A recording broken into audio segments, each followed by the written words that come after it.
जय श्री राम। जय जय श्री राम। पवन पुत्र हनुमान की जय। सियावर रामचंद्र की जय। बजरंगबली महाराज की जय। जय जय सिया राम। जय जय सिया राम। जय जय सिया राम। जय भगवान भोलेनाथ की जय हो। शंकर भगवान की।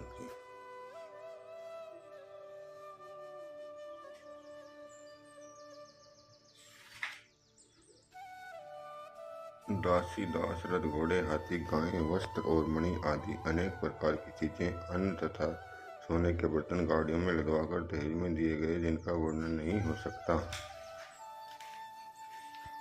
बहुत प्रकार का दहेज देकर फिर हाथ जोड़कर हिमाचल ने कहा, हे शंकर, आप पूर्ण काम हैं, मैं आपको क्या दे सकता हूँ। इतना कहकर शिव जी के चरण कमल पकड़कर रह गए। तब कृपा के सागर शिव जी ने अपने ससुर का सभी प्रकार से समाधान किया। फिर प्रेम से परिपूर्ण हृदय से मैना जी ने शिव जी के चरण कमल पकड़े और कहा, हे नाथ, यह उमा मुझे मेरे प्राणों से प्यारी है। आप इसे अपनी घर की टहलनी बनाइए और इसके सब अपराधों को क्षमा करते रहिएगा। अब प्रसन्न होकर मुझे यही वर दीजिए। शिव जी ने बहुत तरह से अपनी सास को समझाया। तब वे शिव जी के चरणों में सिर नवाकर घर गई। फिर माता ने पार्वती को बुला लिया और गोद में बैठा कर यह सुंदर सीख दी, हे पार्वती, तू सदा शिव जी के चरणों की पूजा करना। नारियों का यही धर्म है, उनके लिए पति ही देवता है और कोई देवता नहीं है। इस प्रकार की बातें कहते कहते उनकी आंखों में आंसू भर आए और उन्होंने कन्या से छाती से चिपटा लिया। फिर बोली कि विधाता ने जगत में स्त्री जाति को क्यों पैदा किया। पराधीन को सपने में भी सुख नहीं मिलता।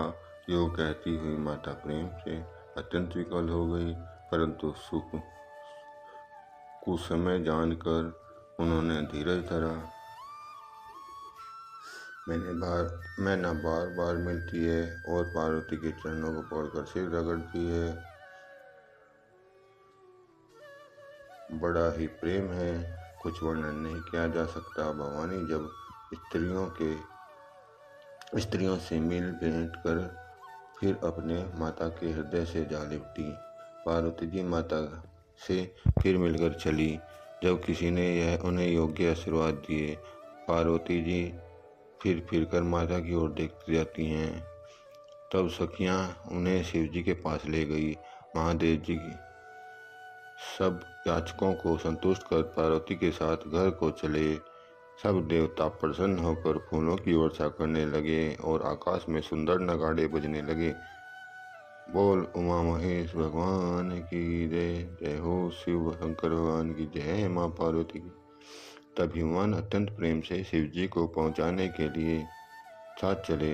वृषकेतु ने बहुत तरह से उन्हें संतोष कराकर विदा किया। पर्वतराज हिमाचल तुरंत घर आए और उन्होंने यह सब पर्वतों और सरोवरों को बुलाया। हिमवान ने आदर दान विनय और बहुत सम्मान पूर्वक सबकी विदाई की। जब शिव जी कैलाश पर्वत पर पहुँचे तब सब देवता अपने अपने लोकों को चले गए। तुलसीदास जी कहते हैं, पार्वती जी और शिव जी जगत के माता पिता हैं, इसलिए मैं उनके श्रृंगार का वर्णन नहीं करता। शिव पार्वती विविध प्रकार के भोग विलास करते हुए अपने गणों सहित कैलाश पर रहने लगे। वे नित्य नए विहार करते हैं। इस प्रकार बहुत समय बीत गया। तब 6 मुख वाले पुत्र स्वामी कार्तिक का जन्म हुआ। उन्होंने बड़े होने पर युद्ध में तारकासुर को मारा। वेद शास्त्र और पुराणों में स्वामी कार्तिकेय का जन्म की कथा प्रसिद्ध है और सारा जगत उसे जानता है।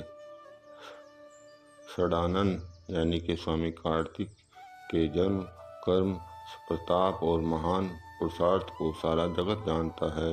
इसलिए मैंने वृषकेतु के पुत्र का चरित्र संक्षेप में ही कहा। शिव पार्वती के विवाह की इस कथा को जो स्त्री पुरुष कहेंगे और गाएंगे, वे कल्याण के कार्यों और विवाह आदि मंगलों में सदा सुख पावेंगे।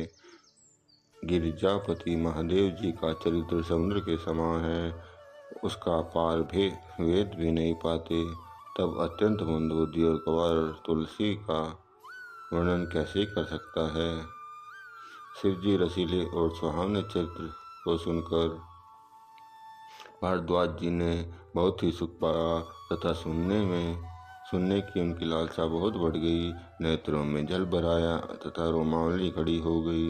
वे प्रेम में मग्न होकर मुख से वाणी नहीं निकलती। उनकी यह दशा देखकर ज्ञानी मुनि भाग्यवल्य बहुत ही प्रसन्न हुए। हे मुनि, आहा, तुम्हारा जन्म धन्य हो। तुमको गौरीपति शिव जी के प्राणों का समान प्रिय है। शिव जी के चरण कमलों में जिनकी प्रीति नहीं है, वे श्री रामचंद्र जी को स्वप्न में भी अच्छी नहीं लगते। विश्वनाथ श्री शिव जी के चरणों में निष्कपट विशुद्ध प्रेम होना, यही राम भक्त का लक्षण है। शिव जी के समान रघुनाथ जी का व्रत धारण करने वाला कौन है। उन्होंने बिना ही पाप के सती जैसी स्त्री को त्याग दिया और प्रतिज्ञा करके श्री रघुनाथ जी की भक्ति दिखा दिया। हे भाई, श्री रामचंद्र जी को शिव जी के समान और कौन प्यारा है। मैंने पहले ही शिव जी का चरित्र कहकर तुम्हारा भेद समझ लिया। तुम श्री रामचंद्र जी के पवित्र सेवक हो और समस्त दोषों से रहित हो। मैंने तुम्हारा गुणशील जान लिया। अब मैं श्री रघुनाथ जी की लीला कहता हूँ, सुनो। हे मुनि सुनो, आज तुम्हारे मिलने से मेरे मन में जो आनंद हुआ वह कहा नहीं जा सकता। हे मुनीश्वर, रामचरित्र अत्यंत अपार है। 100 करोड़ शेष जी भी उसे नहीं कह सकते। तथापि जैसा मैंने सुना है वैसा वाणी से स्वामी और हाथ में धनुष लिए स्वामी, वाणी के स्वामी, जैसा मैंने सुना है वैसा वाणी के स्वामी और हाथ में धनुष लिए हुए प्रभु श्री रामचंद्र जी को स्मरण करके कहता हूँ। सरस्वती जी कठपुतली के समान है और अंतर्यामी स्वामी रामचंद्र जी सूत पकड़कर कठपुतली को नचाने वाले हैं, सूत्रधार हैं। अपना भक्त जानकर जिस पर कवि पर वे कृपा करते हैं, उसके हृदय रूपी आंगन में सरस्वती को वे नचाया करते हैं। उन्हीं कृपालु रघुनाथ जी को मैं प्रणाम करता हूँ और उन्हीं के निर्मल गुणों की कथा कहता हूँ। कैलाश पर्वतों में श्रेष्ठ और बहुत ही रमणीय है, जहाँ शिव पार्वती जी सदा निवास करते हैं।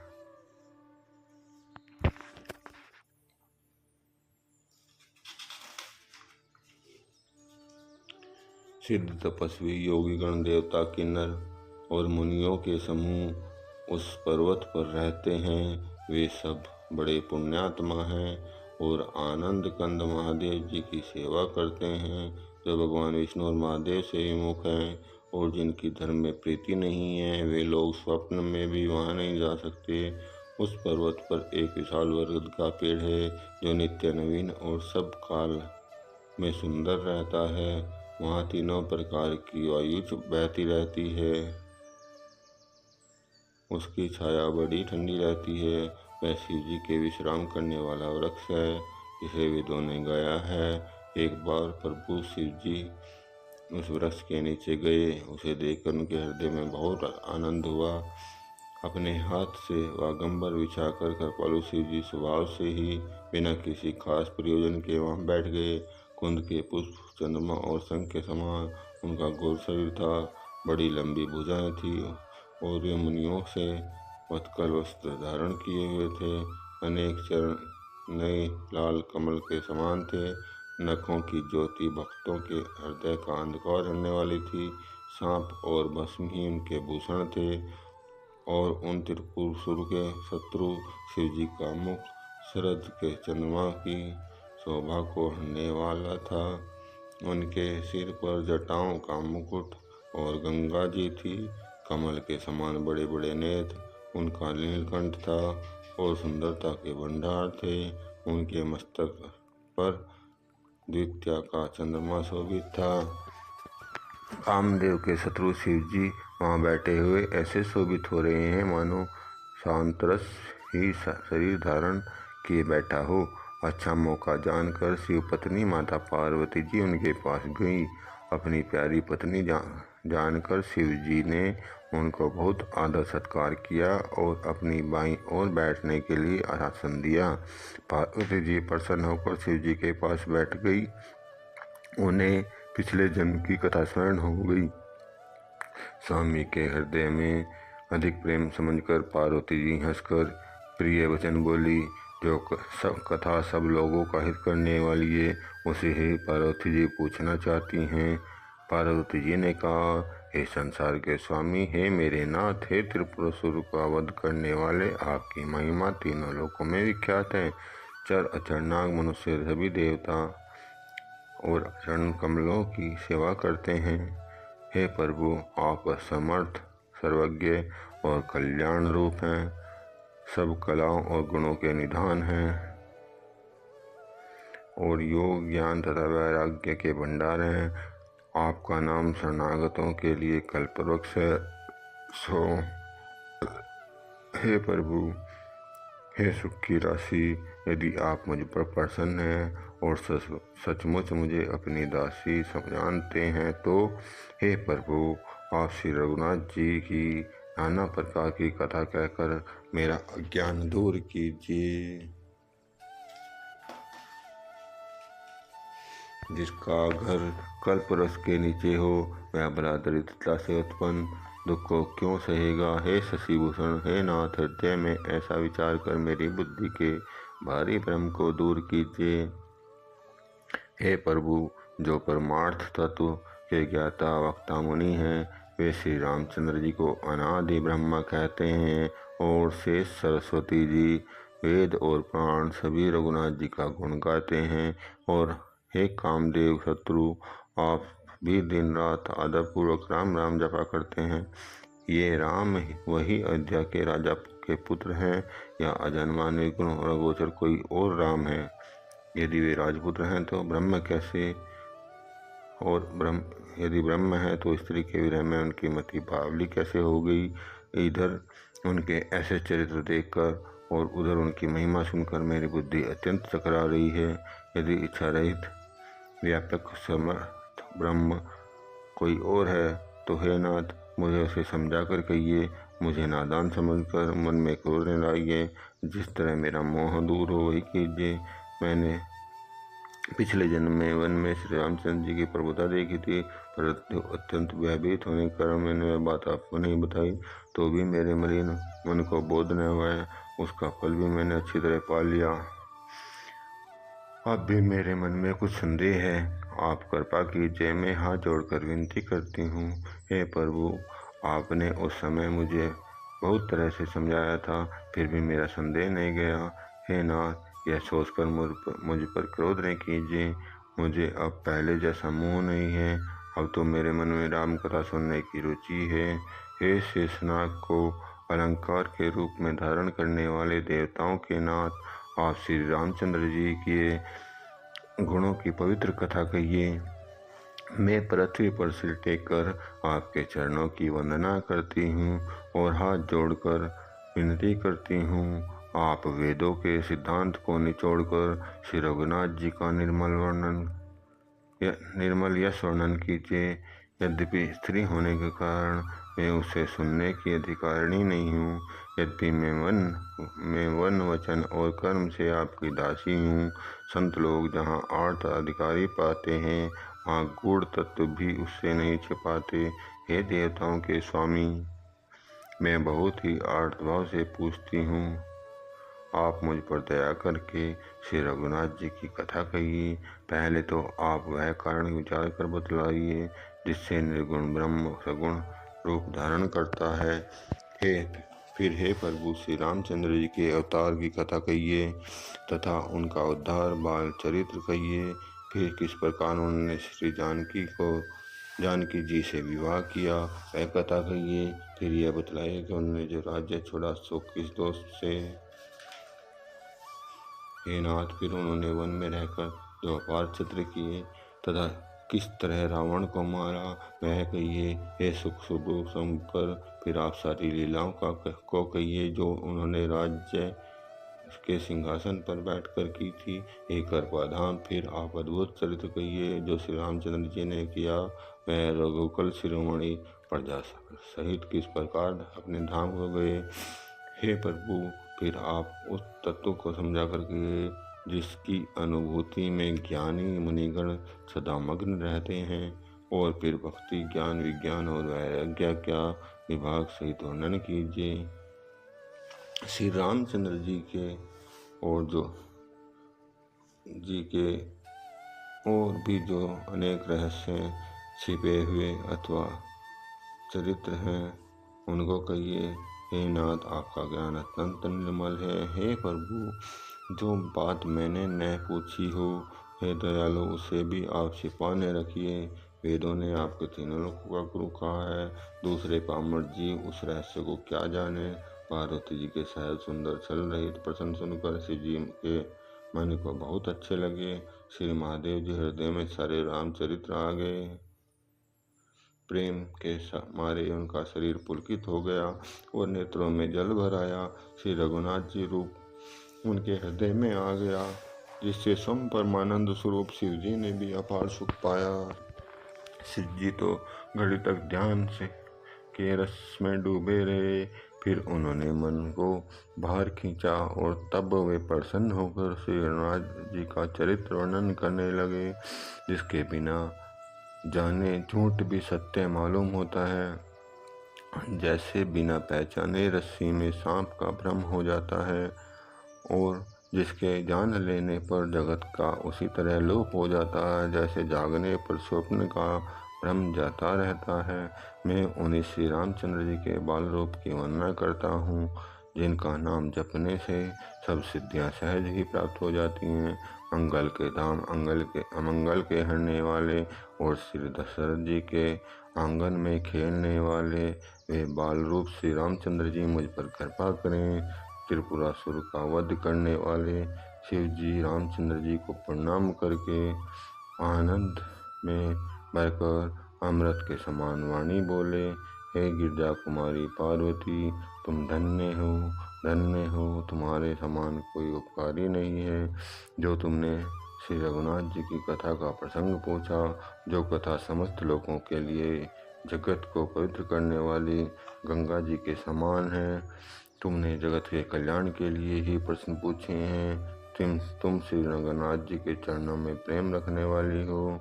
हे पार्वती, मेरे विचार में तो श्री रामचंद्र जी की कृपा से तुम्हारे मन में स्वप्न में भी शोक, मोह, संदेह और भ्रम कुछ भी नहीं है।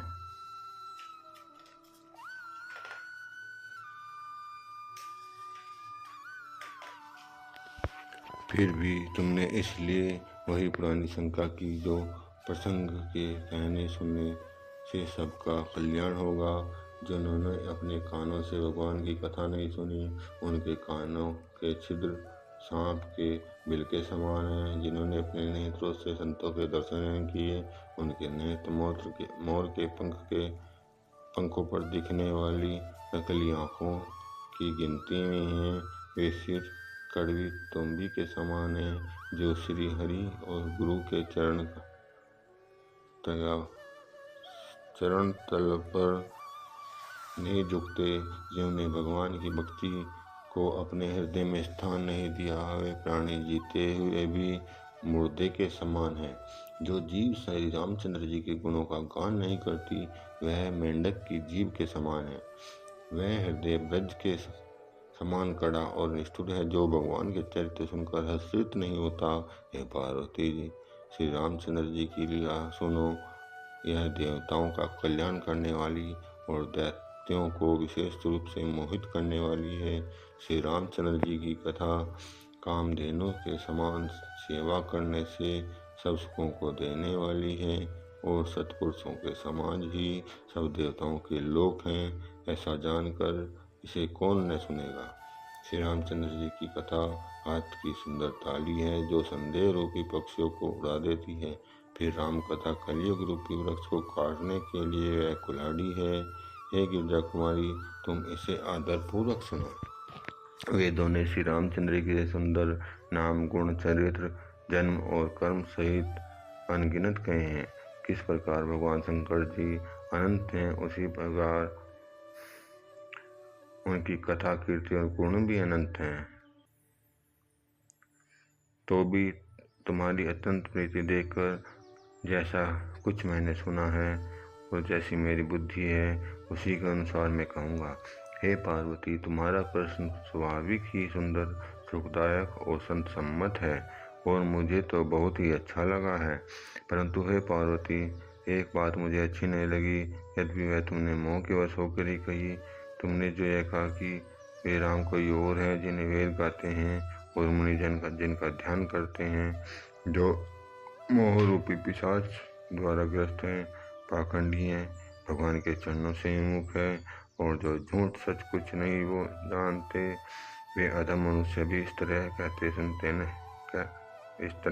सुनते हैं, जो अज्ञानी, मूर्ख, अंधे और भाग्यहीन हैं और जिनके मन रूपी दर्पण पर विषय रूपी काई जमी हुई है, जो व्यभिचारी, छली और बड़े कुटिल हैं, जिन्होंने कभी स्वप्न में भी संत समाज के दर्शन नहीं किए और जिन्हें अपनी लाभ हानि नहीं सूझती, वे ही वेद विरुद्ध बातें कहा करते हैं।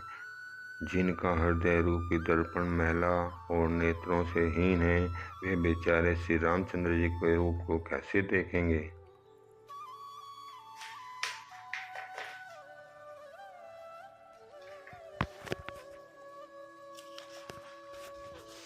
जिनको निर्गुण सगुण का कुछ विवेक नहीं है, जो अनेक मनगढ़ंत बातें बका करते हैं, जो श्री हरि की माया के वश में होकर भ्रमते फिरते हैं, उनके लिए कुछ ही क्या डालना असंभव नहीं है।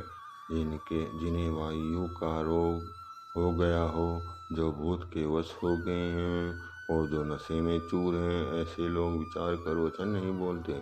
जिन्होंने महामोह रूपी मदिरा भी पी रखी हो, उनके कहने पर कान न देना चाहिए। अपने हृदय में ऐसा विचार कर संदेह छोड़ दो और श्री रामचंद्र जी के चरणों को भजो। हे पार्वती, ब्रह्म रूपी अंधकार के नाश करने के लिए सूर्य की किरणों के समान मेरे वचनों को सुनो। सगुण और निर्गुण कुछ भी भेद नहीं है। मुनि, पुराण पंडित और वेद सभी ऐसा कहते हैं। जो निर्गुण अरूप है, अलग, अव्यक्त और अजन्मा है, वही भक्तों के प्रेमवश सगुण हो जाता है। जो निर्गुण है वही सुगुण कैसे? जैसे फल, जल और ओले में भेद नहीं, जल और ओला दोनों जल ही हैं। इसका नाम भ्रमर रूपी अंधकार के मिटाने के लिए सूर्य है, उसके लिए मोह का प्रसंग भी कैसे कहा जा सकता है। श्री रामचंद्र जी सच्चिदानंद स्वरूप सूर्य हैं, वहाँ मोह रूपी रात्रि का लवलेश भी नहीं है, ये स्वभाव से ही प्रकाश रूप हैं। भगवान वहाँ जो विज्ञान रूपी प्रातःकाल नहीं होता, हर्ष, शोक, ज्ञान, अज्ञान, अहंता और अभिमान, ये सब जीव के धर्म में रामचंद्र जी तो व्यापक ब्रह्म परमानंद स्वरूप, परात्पर प्रभु और पुराण स्वरूप हैं। इस बात को सारा जगत जानता है। जो पुरुष प्रसिद्ध है, प्रकाश के भंडार हैं, सब प्रकटों में प्रकट हैं, जीव, माया और जगत सबके स्वामी हैं, वे ही रघुकुल शिरोमणि श्री रामचंद्र जी मेरे स्वामी हैं। ऐसा कहकर शिव जी ने उनको मस्तक नवाया। अज्ञानी मनुष्य अपने भ्रम को तो समझते नहीं और वे मूर्ख प्रभु श्री रामचंद्र जी पर उसका आरोप करते हैं। जैसे आकाश में बादलों का पर्दा देखकर कुविचारी लोग कहते हैं कि बादलों ने सूर्य को ढक लिया। जो मनुष्य आँखों में उंगली लगाकर देखता है, उसके लिए तो चंद्रमा प्रकट है। हे पार्वती जी, श्री रामचंद्र जी के विषय में इस प्रकार मोह की कल्पना करना वैसा ही है जैसा आकाश में अंधकार, धुएं और धूल का से होना। आकाश जल से निर्मल और निर्लेप है, उसको कोई मलिन या स्पर्श नहीं कर सकता, उसी प्रकार भगवान श्री रामचंद्र जी नित्य निर्मल और निर्लेप हैं। विषय, इंद्रिया, इंद्रियों के देवता और जीवात्मा ये सब एक ही सहायता से एक चेतन होते हैं, अर्थात विषयों का प्रकार इंद्रियों से, इंद्रियों के देवताओं से और इंद्रियों देवताओं का चेतन जीवात्मा से प्रकाश होता है। इन सब का जो परम प्रकाशक है, अर्थात जिससे इन सब का प्रकाश होता है, वही अनादि ब्रह्म अयोध्या नरेश श्री रामचंद्र जी हैं। यह जगत प्रकाश्य है और श्री रामचंद्र जी इसके प्रकाशक हैं। वे माया के स्वामी और ज्ञान तथा गुणों के धाम हैं, जिनकी सत्ता से मोह की सहायता पाकर जड़ माया भी सत्य सी भाषित हो जाती है। जैसे सीप में चांदी की और सूर्य किरणों की पानी की प्रतीति होती है, यद्यपि यह प्रतीति तीनों कोयलों में झूठ है, तथापि इस प्रकार भ्रम को कोई हटा नहीं सकता। इसी तरह यह संसार भगवान के आश्रित रहता है, यद्यपि यह असत्य है तो भी दुख तो होता ही है। जिस तरह स्वप्न में कोई सिर काट ले तो बिना जागे वह दुख दूर नहीं होता। हे पार्वती, जिनकी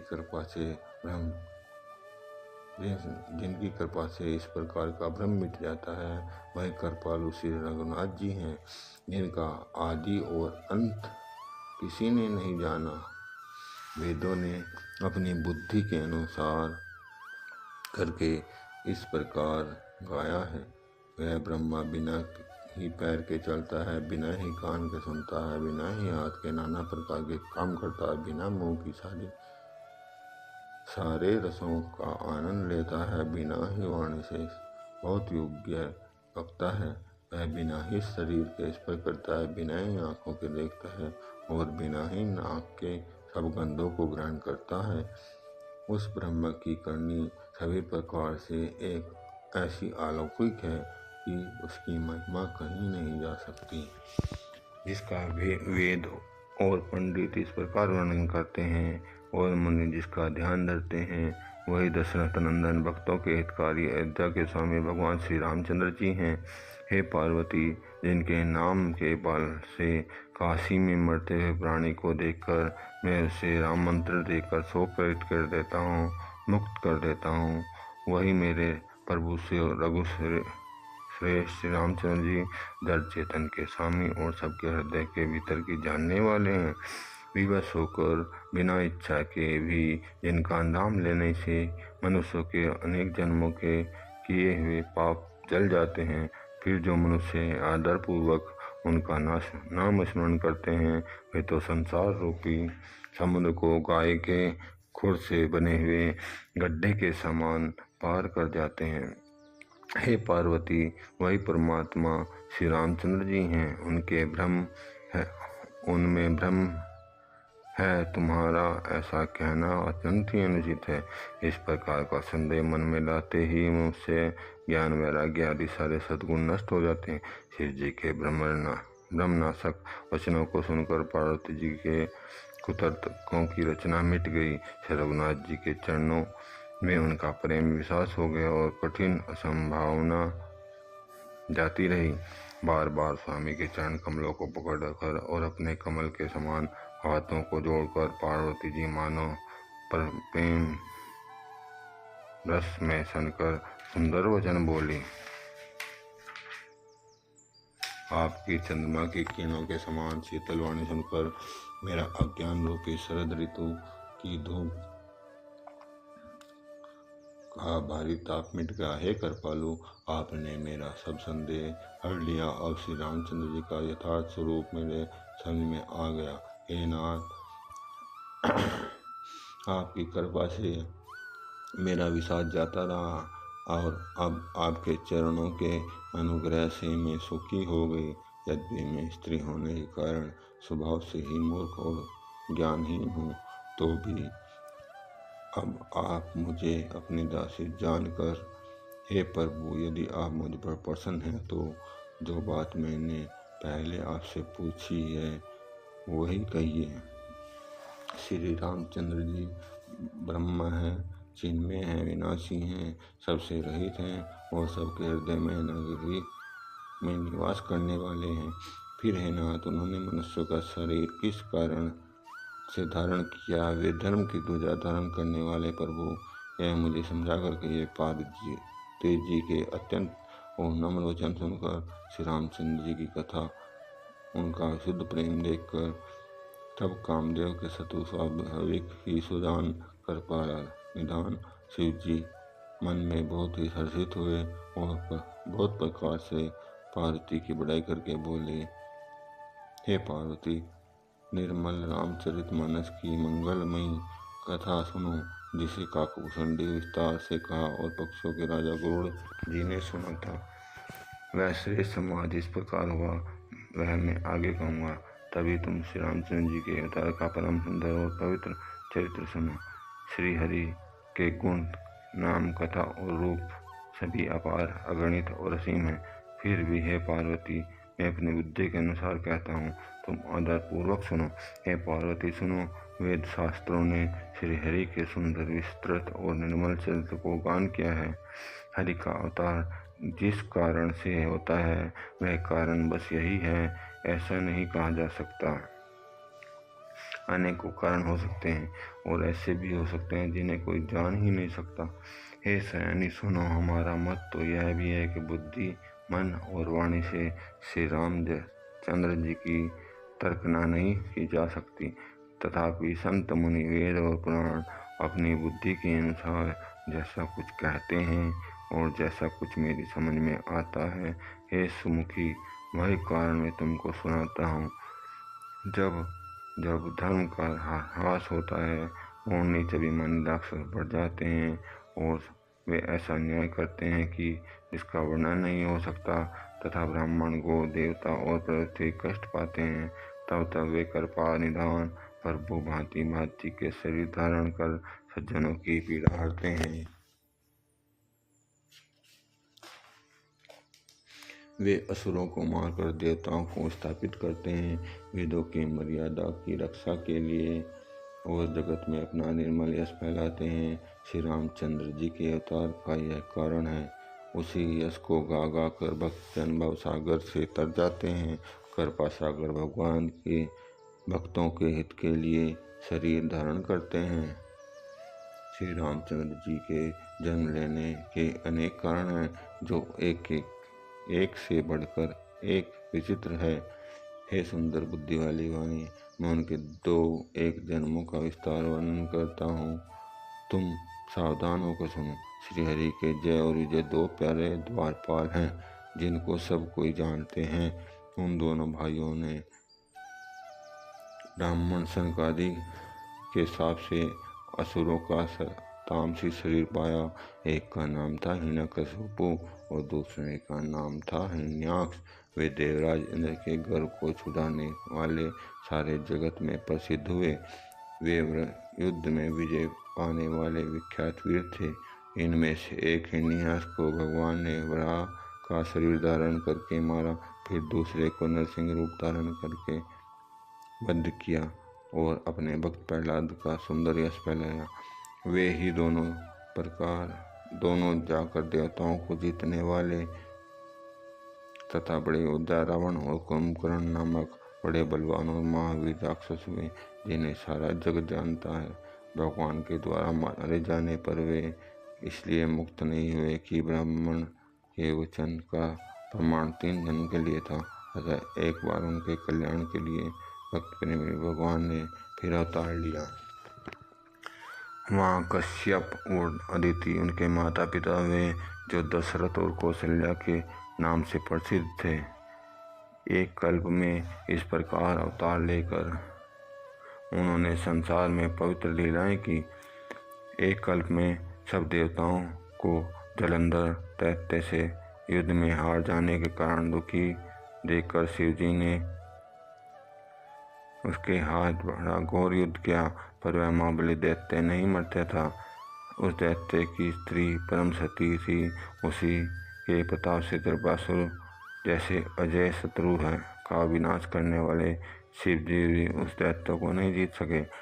प्रभु ने छल से उस स्त्री का व्रत भंग कर देवताओं का काम किया। जब उस स्त्री ने यह भेद जाना तो उसने क्रोध करके भगवान को शाप दिया। लीलाओं के भंडार कृपालु हरि ने उस स्त्री के शाप को प्रमाण ने दिया, स्वीकार किया। वही जलंधर उस कल्प में रावण हुआ, जिसे श्री रामचंद्र जी ने युद्ध में मारकर परम पद दिया। एक जन्म का कारण यह था कि जिससे श्री रामचंद्र जी ने मनुष्य धारण किया। वे भारद्वाज मुनि सुनो, हे भारद्वाज मुनि सुनो, प्रभु के प्रत्येक अवतार की कथा कवियों ने नाना प्रकार के वर्णन किया है। एक बार नारद जी ने शाप दिया, अतः एक कल्प में उसके लिए अवतार हुआ। यह बात सुनकर पार्वती बड़ी चकित हुई। नारद जी तो विष्णु भक्त और ज्ञानी हैं, मुनि के भगवान को शाप किस कारण से दिया? लक्ष्मी भगवान ने क्या अपराध किया था? हे पुरारी, यह कथा मुझसे कहिए। मुनि नारद ने मन में मोह होना बड़ा आश्चर्य की बात है। तब महादेव जी ने हंसकर कहा, न कोई ज्ञानी है न मूर्ख। रघुनाथ जी जब जिसको जैसा करते हैं वैसे ही क्षण वैसा ही हो जाता है। याज्ञवल्क्य जी कहते हैं, हे भारद्वाज, श्री रामचंद्र जी की गुणों की कथा कहता हूँ, तुम आदर से सुनो। तुलसीदास जी कहते हैं, मान और मद को छोड़कर भगवान का नाश करने वाले रघुनाथ जी को भजो। हिमालय पर्वत में एक बड़ी पवित्र गुफा थी। उसके समीप सुंदर गंगा जी बहती थी। वह परम पवित्र सुंदर आश्रम देखने पर नारद जी के मन को बहुत ही सुहाना लगा। पर्वत, नदी और वन के विभाग को देखकर नारद जी का लक्ष्मीकांत भगवान के चरणों में प्रेम हो गया। भगवान का स्मरण करते ही वो नारद मुनि के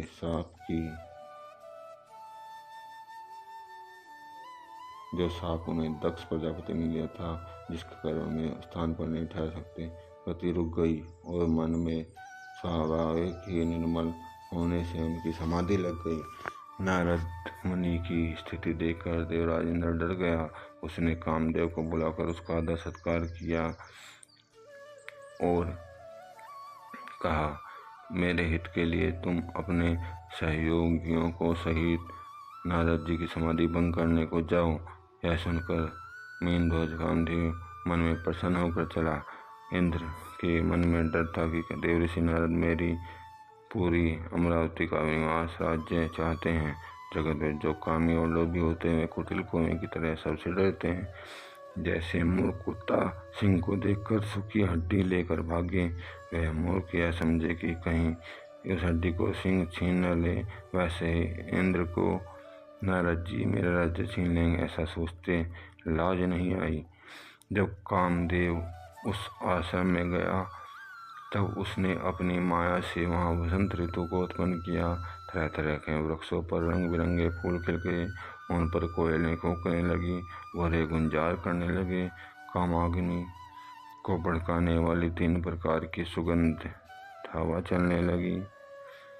रंभा आदि नवयुवतियाँ देवांगनाएं जो सब की सब काम कलाओं में निपुण हैं, वे बहुत प्रकार के तानों की तरंग के साथ गाने लगी। हाथ में गेंद लेकर नाना प्रकार से खेल खेलने लगी। कामदेव अपने इन सहयोगियों को देखकर बहुत प्रसन्न हुआ। फिर अपने नाना प्रकार के माया जाल किए, परंतु कामदेव की कोई कला मुनि पर असर न कर सकी। तब तो पापी कामदेव अपने ही नाश के भय से डर गया। लक्ष्मीपति भगवान इसके बड़े रक्षक हों, भला उसकी सीमा कोई दबा सकता है। तब अपने सहायकों समेत कामदेव बहुत डरकर अपने मन में हार मानकर बहुत ही आर्त वचन कहते हुए मुनि के चरणों में पड़ा। नारद जी मन में कुछ क्रोध न आया। उन्होंने फिर वचन कहकर कामदेव का समझाना किया। तब मुनि के चरणों में शरण आकर उनकी आज्ञा पाकर कामदेव अपने सहकर्मियों सहित लौट गया। देवराज इंद्र की सभा में जाकर उसने मुनि की सुशीलता और अपनी करतूत सब कही, जिससे सुनकर सबके मन में आश्चर्य आया। उन्होंने मुनि की बढ़ाई करके श्री हरि को सिरनाया।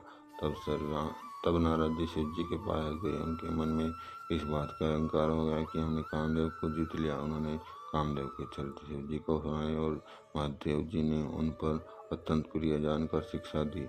हे मुनि, मैं तुमसे बार बार विनती करता हूँ, जिस तरह करा तुमने मुझे सुनाई है उस तरह भगवान श्री हरि को कभी मत सुनाना। चर्चा भी चले तब भी इसको छिपा जाना। यद्यपि शिव जी की यह हित की शिक्षा दी पर नारद जी को अच्छी न लगी। हे भारद्वाज, अब कौतुक श्री हरि की इच्छा बलवान है। श्री रामचंद्र जी जो करना चाहते हैं वही होता है। ऐसा कोई नहीं जो उसके विरुद्ध कर सके। श्री शिव जी के वचन नारद जी के मन में अच्छे नहीं लगे। तब वे वहाँ से ब्रह्मलोक को चले दिए। एक बार गान विद्या में निपुण मुनिनाथ नारद जी हाथ में सुंदर वीणा लिए हरि गुण गाते हुए क्षीर सागर को गए। वहाँ वेदों के मस्तक रूप लक्ष्मी निवास भगवान नारायण रहते हैं। रमा निवास भगवान उठकर बड़े आनंद से उनमें मिले और ऋषि के साथ आसन पर बैठ गए। चराचर के स्वामी भगवान शंकर बोले, हे मुनिनाथ, भगवान हंसकर बोले, आज आपने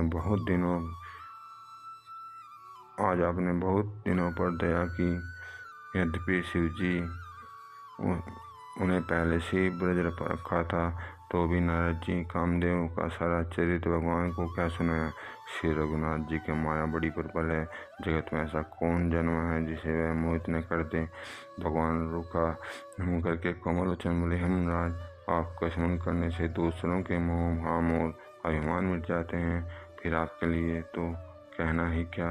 हे मुनि सुनिए, मोह तो उसके मन में होता है जिसके हृदय में ज्ञान वैराग्य नहीं है। आप तो ब्रह्मचर्य व्रत में तत्पर और बड़े धीर बुद्धि हैं। भला कहीं आपको भी कामदेव सता सकता है। नारद जी के अभिमान के साथ कहा, भगवान, यह सब आप ही कर पाए। करुणा निधान भगवान ने मन में विचार कर देखा कि मन में गर्व की भारी वृक्ष का अंकुर पैदा हो गया है। मैं इसे तुरंत ही उखाड़ दूंगा, क्योंकि सेवक को काहित करना हमारा प्रण है। मैं अवश्य ही इसका उपाय करूँगा, जिससे मुनि का कल्याण हो और मेरा खेल हो। तब नारद जी भगवान के चरणों से सिर नवाकर चले। उनके हृदय में अभिमान और भी बढ़ गया। तब लक्ष्मीपति भगवान ने अपनी माया को प्रेरित किया। अब उसकी कठिन करनी सुनो। उस हरि माया ने रास्ते में 100 योजन का एक नगर रचा। उस नगर की भांति भांति रचनाएं लक्ष्मी निवास भगवान विष्णु के नगर से भी अधिक सुंदर की। उस नगर में ऐसे सुंदर नारी बसते हैं मानो बहुत से कामदेव और रति की मनुष्य शरीर धारण की गए हों। उस नगर में शील नदी नाम का राजा रहता है, जिसके यहाँ असंख्य घोड़े, हाथी और सेना के समूह थे। उसका वैभव और विलास इंद्रों के समान था। वह तेज रूप, बल और नीति का गढ़ का था। उसको विमोहिनी नाम की एक ऐसी रूपवती कन्या थी, जिसकी रूप को देखकर लक्ष्मी जी भी मोहित हो जाए। वह सब गुणों की खान भगवान की माया ही थी। उसकी शोभा का वर्णन कैसे किया जा सकता है। वह राजकुमारी स्वयंवर करना चाहती थी। इससे वहाँ अगणित राजा आए हुए थे। खिलवाड़ी मुनि नारद जी उस नगर में गए और नगरवासियों से उन्होंने सब हाल पूछा। सब समाचार सुनकर राजा के महल में आए। राजा ने पूजा करके मुनि को बैठाया। फिर राजा ने राजकुमारी को लाकर नारद जी को दिखलाया और पूछा, हे नाथ, आप अपने हृदय में विचार कर सब गुण दोष कहिए। उसके रूप को देखकर मुनि वैराग्य भूल गए और बड़ी देर तक उसकी ओर देखते ही रह गए। उसके लक्षण देखकर मुनि अपने आप को भी भूल गए। हृदय में हर्षित हुए, पर प्रकट रूप में उन लक्षणों को नहीं कहा। लक्षणों को सोचकर वे मन में कहने लगे, जो उससे ब्याहेगा वह अमर हो जाएगा, और जो रणभूमि में कोई इसे जीत न सकेगा, उससे निधि कन्या जिसको रहेगी वह चर अचर जीव उसकी सेवा करेंगे। सब लक्षणों को विचार कर मुनि ने अपने हृदय में रख लिया और राजा से कुछ अपनी ओर से बनाकर कह दिया। राजा से लड़की के सुलक्षण क्या करता जी चल दिए, पर उनके मन में चिंता थी कि मैं जाकर सोच विचार कर अब वही उपाय करूं जिससे वह कन्या मुझे ही मिले। इस समय तब से तो कुछ नहीं हो सकता। हे विधाता, मुझे वह कन्या किस तरह मिलेगी। इस समय तो बड़ी भारी शोभा और विशाल रूप चाहिए जिसे देखकर राजकुमारी मुझ पर ही जाए और तब जयमाल डाल दे। एक काम करूं, भगवान से सुंदरता मांगो, पर भाई उनके पास जाने तो बहुत देर हो जाएगी, किंतु श्री के समान मेरा हेतु भी कोई नहीं है, इसलिए इस समय वे ही मेरे सहायक हैं। उस समय नारद जी भगवान के उस प्रकार से विनती की, कृपालु प्रभु प्रकट हो गए। स्वामी को देखकर नारद जी के नेत्र शीतल हुए और उन मन में बहुत बड़े हर्षित हुए कि अब तुम काम बन ही जाएगा। नारद जी के बहुत आर्त होकर तब कथा कह कृपा कीजिए, कृपा करके मेरे सहायक बनिए। है प्रभु, आप अपना रूप मुझको दीजिए और किसी प्रकार मैं उस राजकन्या को नहीं पा सकता। हे नाथ, जिस तरह मेरा हित हो आप वही शीघ्र कीजिए। मैं आपका दास हूँ, अपनी माया का विशाल बल देख दीनदयालु भगवान मन ही मन हंसकर बोले, हे नाथ जी सुनो, जिस प्रकार आपका परम हित होगा वही हम करेंगे, दूसरा कुछ नहीं। हमारा वचन असत्य नहीं होता। हे योगी मुनि सुनिए, रोग से व्याकुल रोगी को पथ्य मांगे तो वैद्य से नहीं देता, इसी प्रकार मैंने भी तुम्हारा हित करने की ठान ली है। ऐसा कहकर भगवान अंतर्ध्यान हो गए। माया के वसूत वे मुनि मूढ़ हो गए और भगवान की अगूढ़ वाणी को न समझ सके। ऋषि राज नारद जी तुरंत वहाँ गए जहाँ स्वयंवर की भूमि बनाई गई थी। राजा लोग खूब सज धज कर समाज सहित अपने अपने आसन पर बैठे थे। मुनि नारद मन ही मन प्रसन्न हो रहे थे कि मेरा रूप बड़ा सुंदर है, मुझे छोड़कर नियम बोलकर भी दूसरे को न वरेगी। कृपा निदान भगवान ने मुनि के कल्याण के लिए उन्हें ऐसा कुरूप बना दिया कि जिसका उन्हें नहीं किया हो सकता, पर यह चरित्र कोई नहीं जान सका। सबने उन्हें नारद जी जानकर प्रणाम किया। वहाँ 2 शिव जी के गण भी थे। वे सभ्य जान रहे थे और ब्राह्मण का वेश बनाकर सारी लीला देखते फिरते थे। वे भी बड़े मोजी थे। नारद जी अपने हृदय में उनका बड़ा अभिमान लेकर फिर जिस समाज में जाकर बैठे, वे शिव जी के उन गण भी वहीं बैठे गए। ब्राह्मण के वेश में होने पर उनकी इस चालाकी कोई न जान सका। वे नारद जी को सुना कर व्यंग्य रचन कहते हैं। भगवान ने इनको अच्छी सुंदरता दी है, इनकी शोभा देखकर राजकुमार रीझ जाएगी और श्री हरि जानकर इन्हीं को खास तौर से वरेंगी। नारद मुनि का मोह रहा था क्योंकि उनका मन दूसरे के हाथ में था। शिव जी के गण बहुत प्रसन्न होकर हंस रहे थे, जबकि मुनि उनकी अटपटी बातें सुन रहे थे, पर बुद्धि भ्रम में सनी हुई होने के कारण वे बातें उनकी समझ में नहीं आती और उनकी बातों को अपनी प्रशंसा समझ रहे हैं। इस प्रकार चरित्र को किसी ने नहीं जाना, केवल राजकन्या नारद जी का वह रूप देखा। उनका बंदर सा मुंह, भयंकर सिर देखती हृदय में क्रोध उत्पन्न हो गया। तब राजकुमारी सखियों के साथ लेकर इस तरह चली मानो राजहंसिनी चल रही हो। वे अपने कमल जैसे हाथों में जयमाला लिए सब राजाओं की ओर देखते हुए घूमने लगी। जिसे नारद जी भूले बैठे थे उसने बोलकर भी नहीं था। नारद मुनि बार बार उचकते और छटपटाते हैं। उनकी दशा देखकर शिव जी के गुण मुस्कुराते हैं। कृपालु भगवान भी राजा का शरीर धारण कर वहाँ आ पहुँचे। राजकुमारी ने हर्षित होकर उनके गले में जयमाला डाल दी। लक्ष्मी निवास भगवान दुल्हनिया को ले गए। सारी राजमंडली निराश हो गई। मोह के कारण मुनि की बुद्धि नष्ट हो गई थी, जिससे वे बहुत ही विकल हो गए, मानो गांठ से छूटकर मणि गिर गई हो। तब शिव जी ने गणों ने मुस्कुरा कर कहा, जाकर दर्पण में अपना मुंह तो देखिए। ऐसा कहकर दोनों बहुत भयभीत होकर भागे।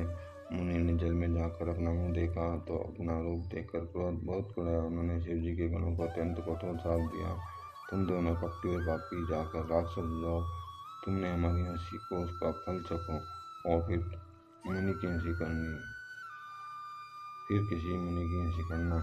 मुनि ने फिर जल में देखा तो उन्हें अपना असली रूप प्राप्त हो गया। तब उन्हें संतोष नहीं हुआ, उनके होंठ फड़क रहे थे, मन में क्रोध था। तुरंत ही वे भगवान कमलापति के पास चले गए। मन में सोचते रहते हैं, जाकर या तो साथ दूंगा या प्राण दे दूंगा। उन्होंने जगत में सैनिक हंसी कराई है। दैत्यों के शत्रु भगवान श्री राम ने बीच रास्ते में हुए, साथ में लक्ष्मी जी और वही राजकुमारी थी। दैत्यों के सामने भगवान ने मीठे वाणी से कहा, हे मुनि, राकुल की तरह कहाँ चले? ये शब्द सुनते ही नारद को बड़ा क्रोध आया। माया के वशीभूत होने के कारण मन में चेत नहीं रहा। मुनि ने कहा, तुम दूसरों की संपदा नहीं देख सकते, तुम्हारे ईर्ष्या और कपट बहुत है। समुद्र मथते समय तुमने शिव जी को बावला बना दिया और देवताओं को प्रेरित करके उन्हें स्नान कराया। असुरों को मदिरा और शिव जी को विष देकर तुमने स्वयं लक्ष्मी और सुंदर को स्तुप मणि ले ली। तुम बड़े धोखेबाज और मतलबी हो, सदा कपट का व्यवहार करते हो। तुम पर परम स्वतंत्र हो, सिर पर तो कोई है नहीं, जिससे जब जो मन को भाता है वही करते हो। भले को बुरा और बुरे को भला कर देते हो। हृदय में हर्ष विषाद कुछ भी नहीं लाते, सबको ठग ठग कर परम पक चुके हो, अत्यंत निडर हो गए हो। इसी से ठगने काम में मन में सदा उत्साह रहता है। तुम शुभ अशुभ कर्म में बाधा नहीं देते। अब तक तुमको किसी ने ठीक नहीं किया, अब कि तुमने अच्छे घर बना दिया।